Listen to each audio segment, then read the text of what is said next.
Hey, is there a job you'd like to bid on, but your bonding capacity is not where it needs to be? If so, stay tuned. I'm going to share with you in this video 4 quick tips that you can do to increase your bonding capacity in a short amount of time.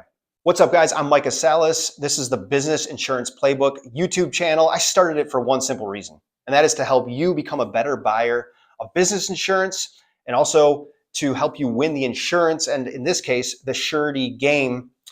I've been doing this for over 13 years, helping businesses manage risk, buy insurance, and also manage their surety programs more effectively. If you like this video, do us a favor.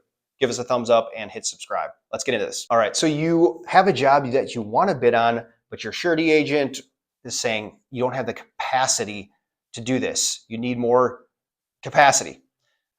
It's a problem that you're probably going to encounter at some point, and maybe you don't have the time to, improve your working capital or your net worth, or that takes some time. So here's 4 quick ways to do that. The first is to just make sure you're properly communicating with your surety company through your agent, right? Giving them updates on things like just bid results. Because did you know this, that when you bid on a job, if you don't get back to the surety company and tell them how it closes out, like if you didn't get the job, they're going to keep that. That's going to eat away at your capacity, right? They're going to basically, in their mind, they're thinking, well, that eats away at the capacity, because if they get this, then, that counts against their capacity. And so this is really critical to update your agent and the surety company with bid results when the job is done. Okay, second thing, make sure you're very clear with the surety company and your agent about pre-construction work or job order contracts or IDIQs, because these type of contracts and revenue should not count against your bonding capacity, at least to the full amount.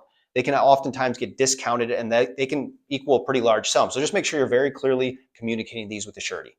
Okay, the third thing that you can do is bond back your subcontractors, right? Maybe they don't like this, but hey, if you want to increase your capacity quickly, this is one way to do that.